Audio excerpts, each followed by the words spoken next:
The silence in the Red Valley was not empty, it was heavy.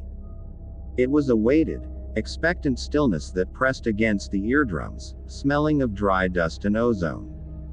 To the outside world, this remote stretch of southeastern Utah was nothing but endless scrub, sandstone monuments, and the slow, grinding work of sun and wind.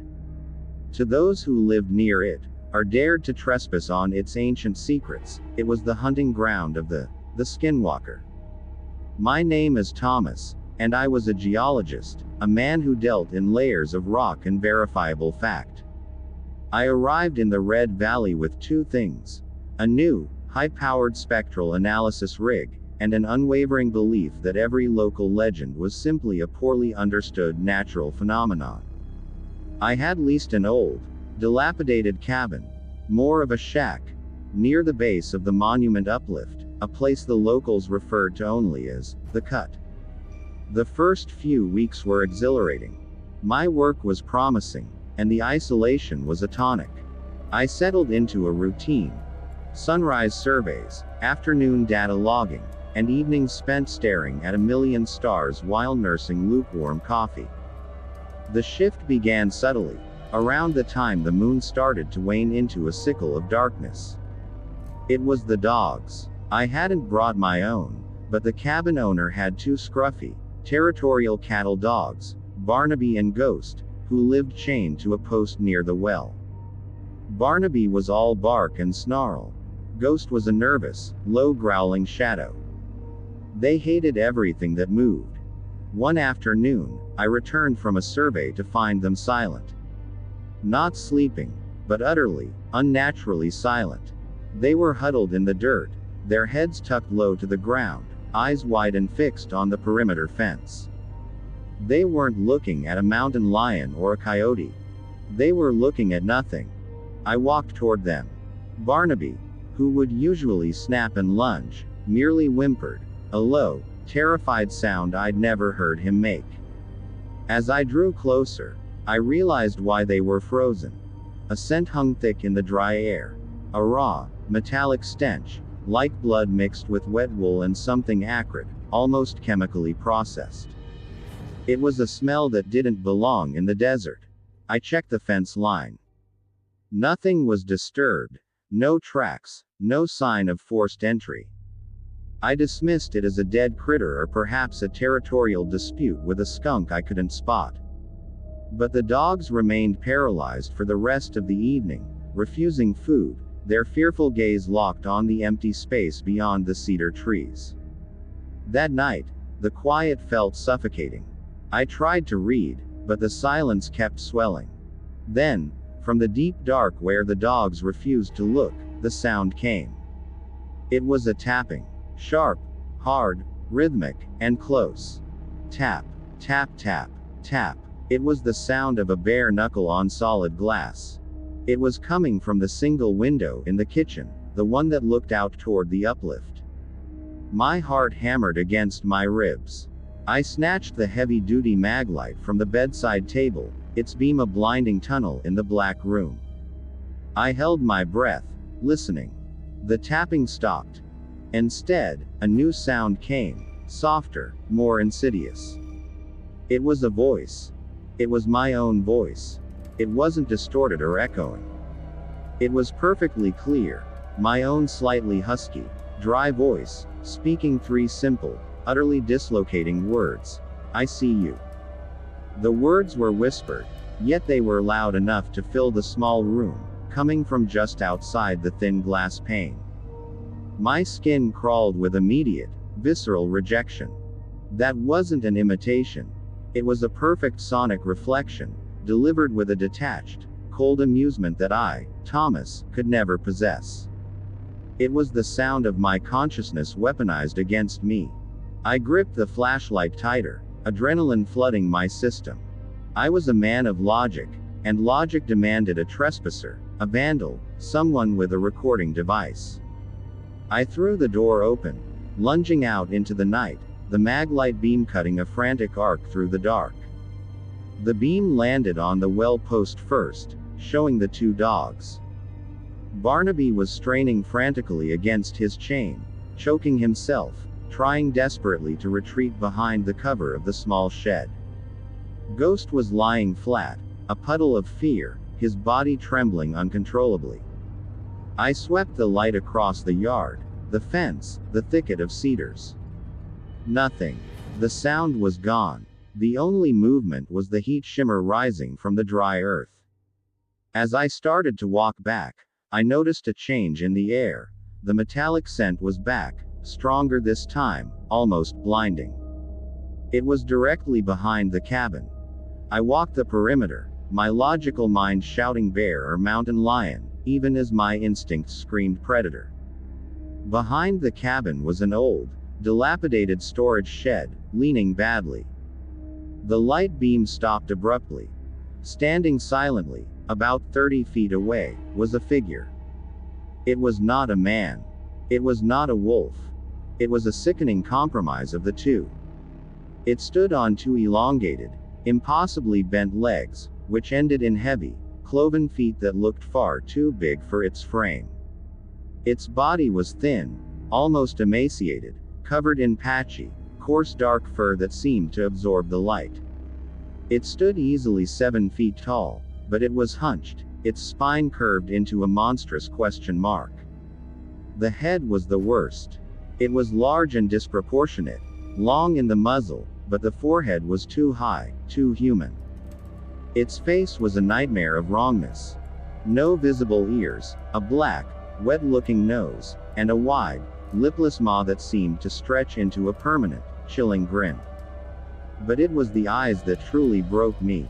They were large, round, and set deeply into the bone, glowing with the same incandescent red-orange light that had been staring from my window a minute ago. They were fixed on me with an expression of profound, predatory curiosity. It made no sound, but its very presence was a palpable weight in the air, radiating the cold knowledge of a thing that has lived and walked this earth since before humans named the stars. I couldn't move. I was locked in a horrifying tableau, geologist versus impossible entity. My mind raced. It goes on all fours, but can stand, can speak, can steal the skin and sound of men. The creature slowly lifted one of its long, thin arms. The hand at the end was not a paw. It was a massive, skeletal structure ending in 5 long, razor-sharp claws.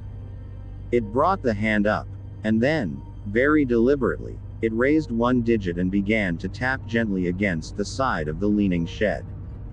Tap, tap, tap, tap. It was the same sound I had heard on the glass. It was confirming its visit.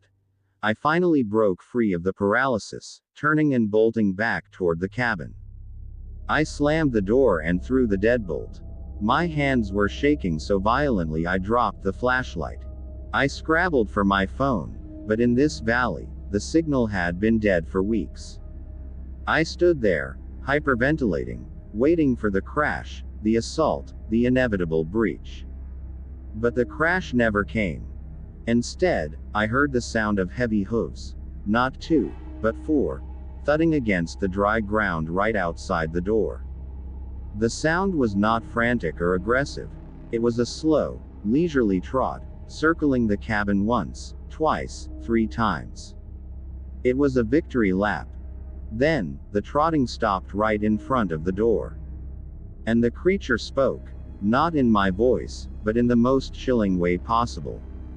It was a chorus of voices, layered one upon the other, whispering at the same time. A child giggling, a woman crying, a man shouting a curse, and beneath it all, that clear, cold amusement that was my voice saying, "I am home." The air pressure in the room seemed to drop. The metallic scent wafted under the doorframe. I squeezed my eyes shut, my scientific reality collapsing into dust. After what felt like an eternity, the chorus faded. The scent dissipated. The heavy, weighted silence of the Red Valley returned, settling back over the cabin like a shroud. I stood guard by the door until dawn, holding the maglite like a weapon. When the first tentative rays of sun touched the horizon, I risked a look outside. The creature was gone. The only evidence of the terror was the two dogs, both having chewed through their leather leashes, having fled into the uplift. And on the dusty, untouched ground right in front of the front step, there were 5 perfect, deep claw marks gouged into the hard-packed earth. I packed the truck in under 20 minutes, leaving everything else behind. The geological equipment, the food, the thesis data, the keys to the cabin. The logical man I had been was dead. As I drove away, I didn't look in the rearview mirror. I looked up. High above the monument uplift, in the flawless blue of the morning sky, a massive, dark bird circled. It wasn't a vulture or an eagle. Its wingspan was far too wide, its shadow too vast. And as I watched, it banked sharply into a dive, catching the light perfectly. For a split second, I saw it. Not feathers, but patchy, dark fur, and the terrible, unmistakable flash of red-orange eyes fixed on the highway below, following my terrified, desperate escape from the Red Valley. The weight of the western wind was on my shoulders, and I knew then that I had merely delayed the inevitable. Once you are seen, you are known. And once you are known, you belong to the darkness. Once you are seen, you are known. And once you are known, you belong to the darkness. I drove until the odometer ticked past 400 miles, stopping only when the low fuel light threatened to strand me in the middle of a desolate stretch of I-15. The sun had long since burned away the morning fear, replacing it with a cold, aching certainty. The massive, dark silhouette of that bird, its wings beating too slowly, its form too heavy, was etched onto the back of my eyelids. I hadn't just fled a place. I had fled a claim. I found a cheap, nameless motel 10 miles outside of Flagstaff. It was the kind of place with sticky carpets and a blinking neon sign that promised vacancy and lies. Inside the room, I immediately pushed the heavy dresser in front of the door and drew the threadbare curtains tight. I didn't sleep. I sat in the single plastic chair, my mag light clutched in my lap, listening to the entirely unremarkable sounds of traffic and other guests. Sounds that suddenly seemed too loud, too perfect, too human. The logic of my old life, the comforting framework of geology and verifiable physics, had crumbled. I was a scientist whose greatest fear was now a supernatural predator that could mimic my dead grandmother and fly as a massive, red-eyed raptor. The paranoia was a physical ache. Every truck engine braking sounded like the heavy thud of those cloven feet. Every squeal of a tire was the terrible, high-pitched whistle it had made. I kept glancing at the windows, expecting to see the red-orange glow pressed against the pane. 3 days turned into a week. I didn't contact anyone. I paid for the room in cash, only left for emergency trips to a gas station far down the road, and spent the remaining hours researching in a desperate, frantic search for something, anything, that could explain or repel the. I learned what the locals knew. They are malevolent witches who have committed the ultimate taboo. They are masters of manipulation. They can take the form of any creature they choose, and their greatest power is their voice. I learned one other, crucial, terrifying fact. They follow. They don't chase randomly. They stalk, they study, and they drive their prey to madness before the final act. The psychological warfare began not with a bang, but with a dial tone. I had finally gathered the courage to call my academic advisor, Dr. Elias Thorne, a calm, reasonable man who could, I hoped, anchor me back to reality. I used the motel room phone. I couldn't risk using my own cell, convinced it was somehow compromised. The line clicked, and the familiar voice of Dr. Thorne answered, "Thomas. Is that you? Where have you been, man? Your email stopped working a week ago." Relief washed over me, a physical warmth against the cold dread. "Elias, thank God. I'm fine. I had an equipment failure in the desert, a total loss. I need to explain, but listen, I think something is after me. After you. Elias chuckled, but the sound was thin, strained. Thomas, you sound frantic. After you. What? A cougar? No. Listen. It was something that wasn't right. It was huge. It mimicked my voice, Elias, and then it turned into a massive bird. I saw the eyes. There was a sudden, sickening pause on the line. The sound of Thorne's breathing seemed to deepen, becoming slightly ragged. Eyes, Thomas? The voice asked. It was still Thorne's voice, the cadence and vocabulary perfect, but the inherent warmth was gone, replaced by a flat, curious emptiness. Which eyes did you see? Did you see the red ones, Thomas? The ones that glow? I snatched the phone away from my ear as if it had turned to fire. The voice continued, low and conversational, yet laced with malice. You shouldn't have seen the red ones, Thomas. That's for family. We should talk about what you left behind. Then, the static exploded, deafening me. I ripped the cord from the wall and threw the phone against the far wall of the room, shattering the cheap plastic casing. It had followed me through the network. It was not bound by the dirt or the distance. It was playing with me, confirming it knew exactly who I was, where I was, and what my deepest vulnerabilities were. It had used the perfect voice to breach my last bastion of sanity. I packed what little I had and moved again, this time seeking the anonymity of a major metropolitan area, Phoenix. I rented a small, high-rise apartment on the 20th floor.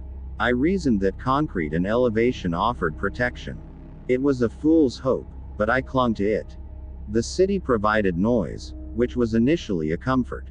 The sirens, the car horns, the distant roar of a basketball game on TV, they drowned out the silence, the void that allowed the mimicry to breed. For 3 days, there was peace, a nervous truce. I even managed to eat a full meal. I started trying to piece together a new life, a new identity. Then, the phenomena adapted to its new environment. It started with the sound of running water. My apartment was on the top floor. Late one afternoon, I heard a shower running. It was coming from inside my walls, not above me or beside me, inside the drywall. I put my ear to the cold plaster and heard the unmistakable sound of a high-pressure shower, followed by a wet, muffled humming. No pipe ran there. No bathroom was adjacent. I pounded on the wall, screaming for the noise to stop. It did. It was replaced by the low, distinct sound of a dog whimpering. Not the frantic, high-pitched mewling from the desert, but a soft, mournful sigh.